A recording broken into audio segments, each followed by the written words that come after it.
আসসালামু আলাইকুম। শুভ সকাল সবাইকে। ৫ কিলোমিটার চ্যালেঞ্জের আজকে আমার ১ম দিন ছিল। তো সকাল ভোর ৫ টায় আমি ঘুম থেকে উঠি। ঘুম থেকে উঠে ফ্রেশ হয়ে আমি রেডি হই। তো রিসেন্টলি কেনা আমার যে গিয়ার গুলো আছে রানিং এক্সারসাইজ করার জন্য সেগুলো পরে নিই। আ সবকিছু করে মোটামুটি বলা চলে যে ভোর ৫:৩০ টার দিকেই আমি বাসা থেকে বের হই। লিফটটা বন্ধ থাকার কারণে সিঁড়ি দিয়ে নিচে চলে যাই। এরপর হেঁটে আমি সরাসরি জিয়ারত পয়েন্টে চলে যাই। এরপর একটানা ৩০ মিনিটের মতো আমি রানিং এক্সারসাইজ করি, যেটা অলমোস্ট পুরো জিয়া উদ্যানকে ২ বার চক্কর দেওয়ার মতো। আমার এই এক্সারসাইজের ক্ষেত্রে যদি আমি বলি যে প্রায় ৫ কিলোর কাছাকাছি আমি দৌড়াতে পেরেছি। সম্পূর্ণ ৫ কিলো আমি দৌড়াতে পারিনি। এটা আমি বলব যে আমার একটা ক্যালকুলেশনের ভুলের কারণে হয়েছে। এটার জন্য আমি সরি।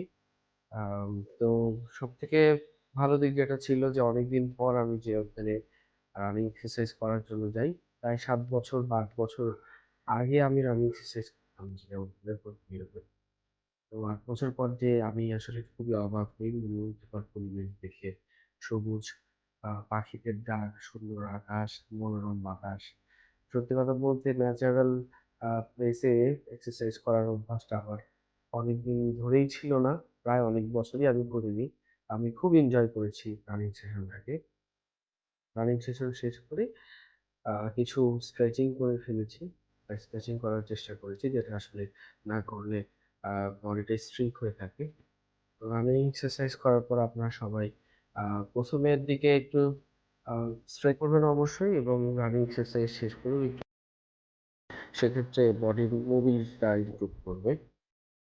তো এরপর স্ট্রেচিং শেষ করে আমি আমার রানিং এক্সারসাইজটাকে ফিনিশ করি, এবং এরপর চারিদিকের পরিবেশ দেখতে আমি বাসার উদ্দেশ্যে রওনা করি।